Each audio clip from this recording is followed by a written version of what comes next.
The chamber erupted. Reform UK's Richard Tice stood at the dispatch box, his voice cutting through the political noise like a blade. What he said next would send shockwaves through Westminster and expose a scandal that left millions of British citizens betrayed. The Prime Minister's face said it all. This wasn't just another parliamentary debate. This was a reckoning. And what Tice revealed about Starmer's actions would leave you questioning everything you thought you knew about who's really running this country. Richard Tice didn't hold back. Standing in the House of Commons, he launched a devastating attack on Keir Starmer that left the Prime Minister visibly uncomfortable. The issue at hand wasn't some minor policy disagreement or political point scoring. This was about national dignity, about sovereignty, and about a Prime Minister who seemed more interested in appeasing foreign powers than standing up for the British people. Tice's words were calculated, precise, and absolutely damning. The Reform UK leader began by addressing what he called the greatest act of national humiliation in recent political history.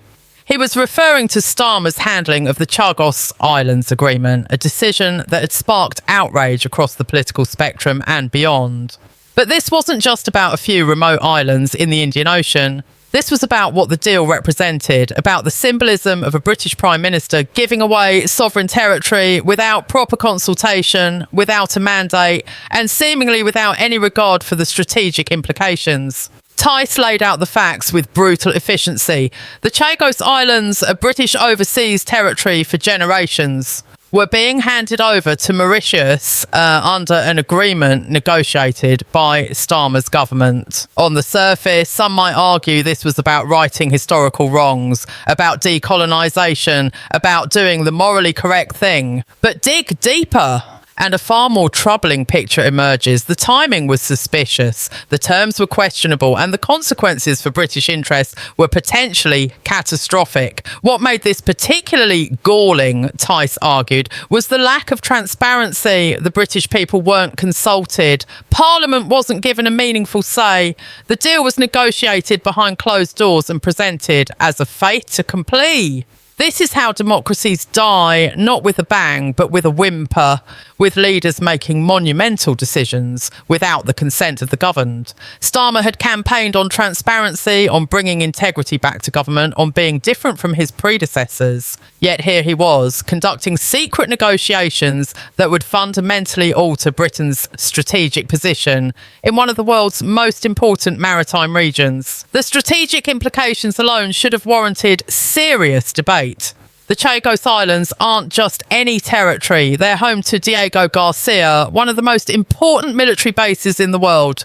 For decades, this base has been crucial to Western security operations, serving as a vital staging post for operations across the Middle East, Africa, and South Asia. American forces rely on it. British interests depend on it. And now, under Starmer's agreement, the long-term future of this base is uncertain.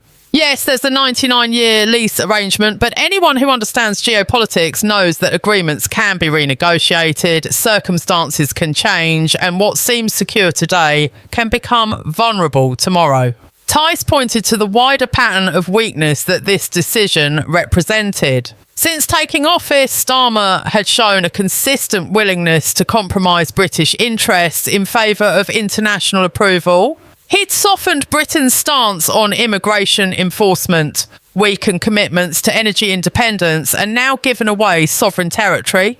Each decision individually might seem defensible, but taken together, they painted a picture of a leader who didn't truly believe in Britain, who saw the nation as something to be apologised for rather than championed. The economic aspects were equally troubling. The deal with Mauritius reportedly includes financial compensation and ongoing payments from the British taxpayer. So not only was Starmer giving away territory, he was paying for the privilege. British citizens struggling with the cost of living crisis, watching their energy bills soar and their public services crumble, were now expected to fund the transfer of their own territory to a foreign government. The absurdity was almost beyond belief. It was like paying someone to rob your house while apologising for the inconvenience of making them break in. Tice also highlighted the human element that Starmer seemed all too willing to ignore: the Chagosians. The original inhabitants of the islands, who were controversially displaced in the 1960s and 1970s, had complex views on the matter. While some supported the transfer to Mauritius, others wanted the option to return under British sovereignty or express concerns about Mauritian governance. Yet their voices seemed secondary to Starmer's diplomatic ambitions. The Prime Minister was so eager to be seen as a progressive leader addressing colonial wrongs that he overlooked the actual people affected by his decisions. It was virtue, signalling on a geopolitical scale, with real communities caught in the crossfire. The Reform UK leader then turned to the matter of China's influence in the region. Mauritius has been increasingly courting Chinese investment and diplomatic support. There were legitimate concerns that once the islands were under Mauritian control, Beijing's influence would grow, potentially compromising the very military installations that the lease was supposed to protect. Starmer's government had either failed to consider these implications or, worse, had considered them and proceeded anyway. Either scenario represented a catastrophic failure of strategic thinking. Tice's voice rose as he addressed the constitutional implications.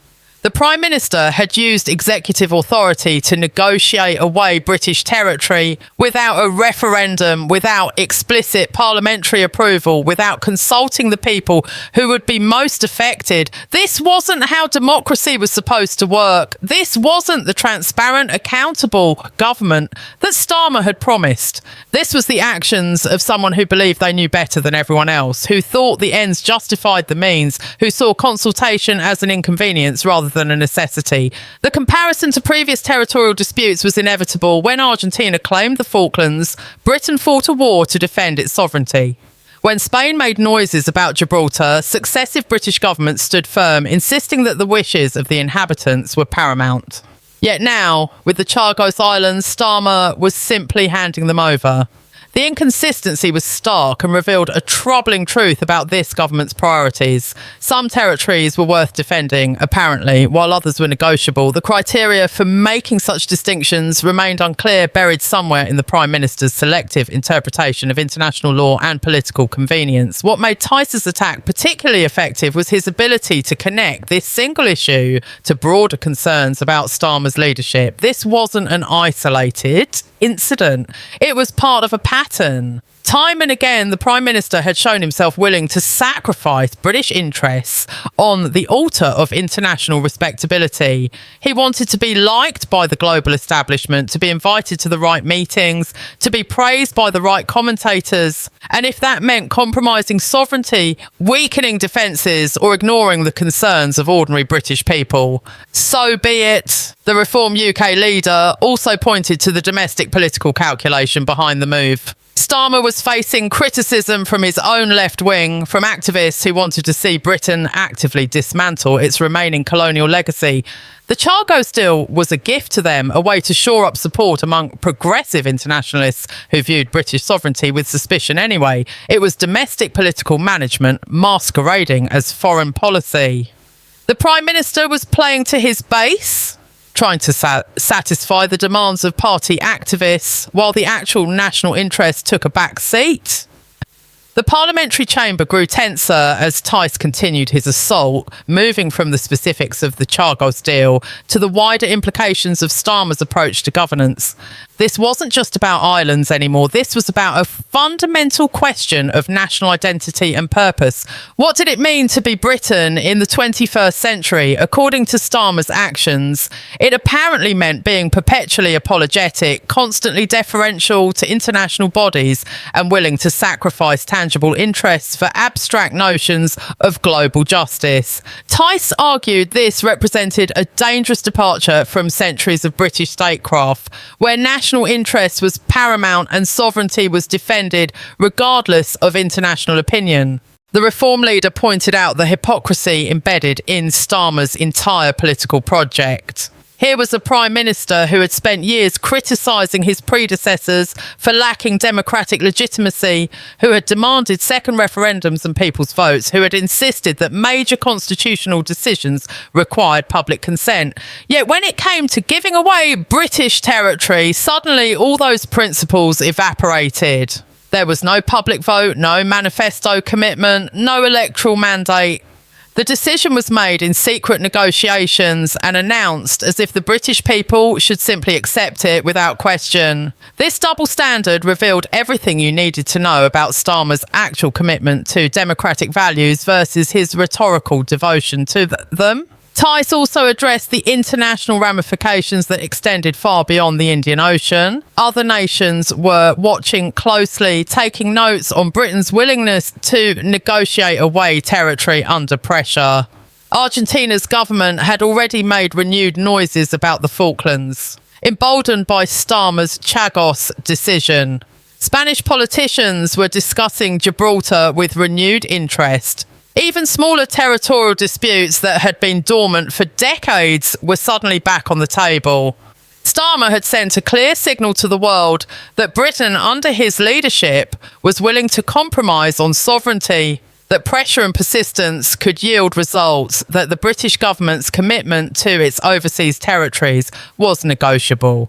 This was a catastrophic strategic error that would haunt British foreign policy for generations. The economic consequences were equally severe but less immediately visible. International investors look for stability and consistency when deciding where to commit capital. A government that casually gives away territory, that makes major strategic decisions without proper consultation, that reverses long-standing policy positions on a whim, is not a government that inspires confidence. Tice warned that Britain's reputation as a stable, reliable partner was being systematically undermined by Starmer's actions. The financial markets might not react immediately, but over time, the cost of this perceived instability would be measured in reduced investment, higher borrowing costs, and diminished economic influence. The Prime Minister was mortgaging Britain's economic future to satisfy his ideological preferences and political calculations. The military and security establishment was reportedly furious about the Chagos decision, though most couldn't speak publicly. Tice revealed that senior defence officials had expressed grave concerns about the agreement during confidential briefings.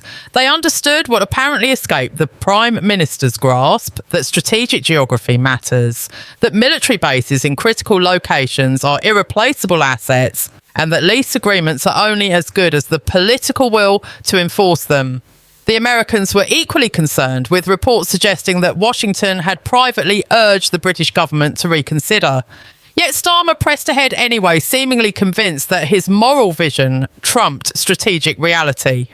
This kind of ideological rigidity was dangerous in any leader, but particularly so in someone responsible for national security. Tice then turned to the process itself, dissecting how the Chagos Agreement had been negotiated and approved. The lack of parliamentary scrutiny was remarkable. Key committees that should have been consulted were bypassed. Opposition parties were kept in the dark until the last moment. Even members of Starmer's own cabinet reportedly learnt about the final terms only shortly before the public announcement. This wasn't how major foreign policy decisions were supposed to be made in a democracy. It was the behaviour of an autocrat, of someone who viewed Parliament as an obstacle rather than a partner in governance. The Prime Minister had accumulated power in Downing Street and was wielding it with minimal oversight or accountability. The contrast with how previous governments had handled similar situations was stark. When Margaret Thatcher faced the Falklands crisis, she consulted widely, built consensus and acted with clear parliamentary support. When Tony Blair committed Britain to military action, however controversially, he at least made his case publicly and subjected himself to parliamentary scrutiny. Even Boris Johnson, for all his faults, operated within established constitutional norms when making major decisions. Starmer had effectively bypassed these safeguards, relying on executive authority and bureaucratic procedure to push through an agreement that fundamentally altered Britain's territorial integrity. The precedent this set was deeply troubling for anyone who valued democratic accountability. Tice emphasised that this wasn't about being jingoistic or clinging to empire. Nobody was suggesting Britain should refuse to address historical injustices or engage in reasonable negotiations about its overseas territories. The issue was how Starmer had gone about it. The secretive process, the lack of consultation, The apparent disregard for strategic implications and the willingness to compromise British interests without securing meaningful concessions in return.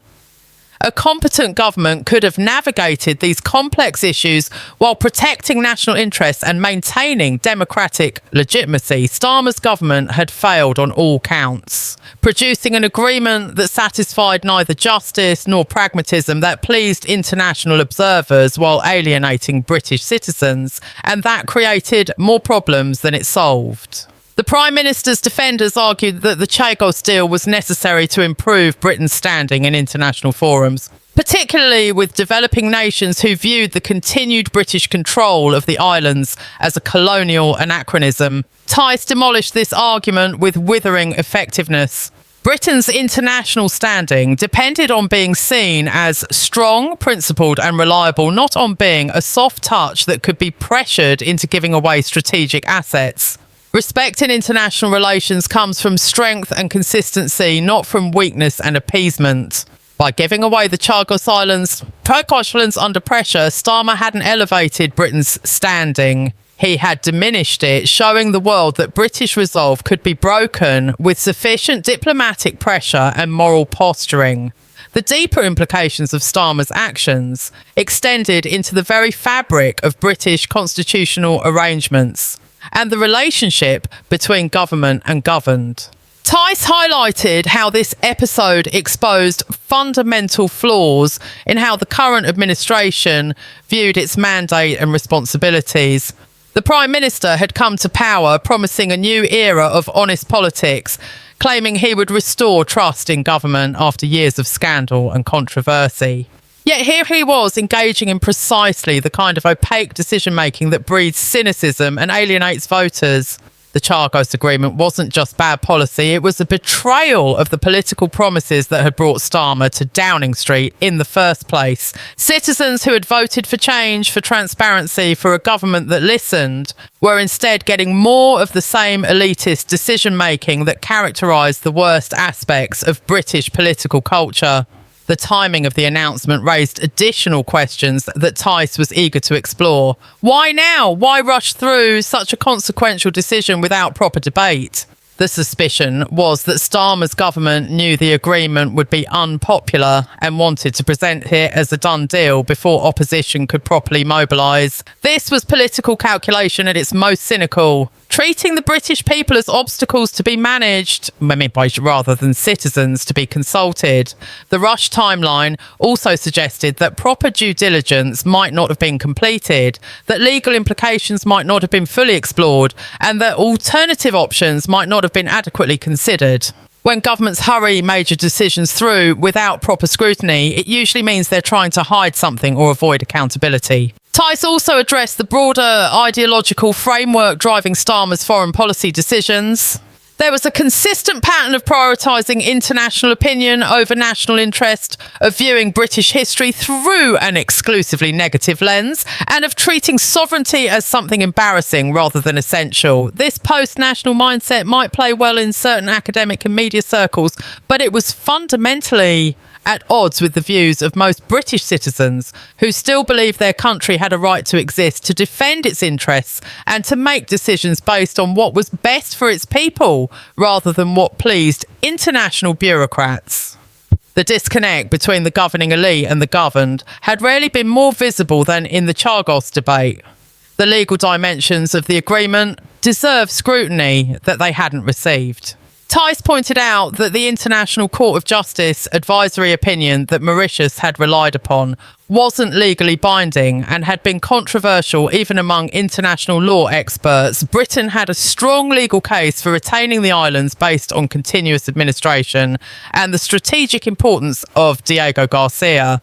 Yet Starmer's government had essentially conceded the legal argument without a fight, accepting the premise that British sovereignty was illegitimate and must be surrendered. This legal capitulation would have ramifications beyond the Chagos Islands, potentially undermining Britain's position in other territorial disputes and setting precedents that future governments would struggle to overcome.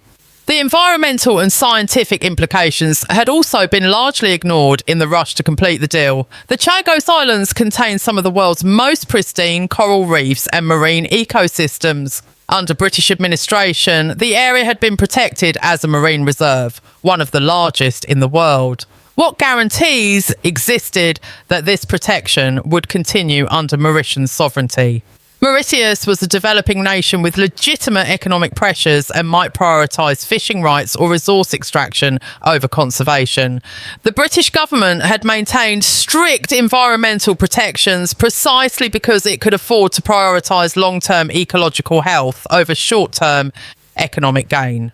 Starmer's agreement potentially jeopardised decades of conservation work for uncertain political benefits. Tice highlighted the voices that had been deliberately excluded from the debate. British military veterans who had served on Diego Garcia, civilian contractors who had worked there, and defence analysts who understood the base's strategic importance had all been sidelined in favour of activists and international lawyers with their own agendas. The people with practical knowledge and experience were ignored, while ideologues and theorists shaped policy. This inversion of expertise and experience in favour of ideology was becoming a hallmark of Starmer's government, visible not just in foreign policy but in domestic areas like energy, immigration and economic management. When governments stop listening to people who actually understand the issues and instead defer to those who possess the correct political opinions, disaster inevitably follows. The parliamentary opposition to the deal extended beyond Reform UK and the Conservative Party. Labour backbenchers were reportedly uncomfortable with how the agreement had been handled, though few dared speak publicly against their own Prime Minister. Liberal Democrats raised concerns about the process and the lack of consultation. Even some crossbench peers in the House of Lords questioned whether proper constitutional procedures had been followed. This wasn't a partisan issue where one side supported and the other opposed based on tribal loyalty. This was a genuine cross-party concern about executive overreach and poor decision-making that transcended normal political divisions. When a government manages to unite opposition across the political spectrum, it's usually a sign that something has gone seriously wrong. Tice returned to the theme of national humiliation that had opened his attack. Britain had once been a nation that others looked to for leadership, for stability, for principled defence of international norms and national interests. Under Starmer, that reputation was being systematically destroyed. The Prime Minister seemed more interested in apologising for Britain than in championing it, more concerned with satisfying critics than with defending citizens, more focused on his personal legacy as a progressive leader than on the practical consequences of his decisions. This wasn't leadership, it was abdication, a wholesale surrender of British interests to appease forces that would never be satisfied, regardless of how many concessions were made. Every retreat invited further demands, every compromise encouraged additional pressure, every sign of weakness emboldened those who wished Britain ill. The economic costs of the Chagos Agreement were still being calculated, but preliminary estimates suggested British taxpayers would be paying substantial sums for years to come. Not only were there direct financial transfers to Mauritius as part of the deal, but there were also costs associated with renegotiating the Diego Garcia lease arrangements, compensating displaced populations and managing the diplomatic fallout. Money that could have been spent on the National Health Service, on schools, on infrastructure, or on defence was instead being used to give away British territory. The opportunity cost was staggering, and it represented yet another example of Starmer's government prioritising international gestures over domestic needs. British citizens struggling with rising costs and declining public services had every right to be furious that their tax money was being spent on territorial surrender. Claude at the AI and can make mistakes. Please double check response.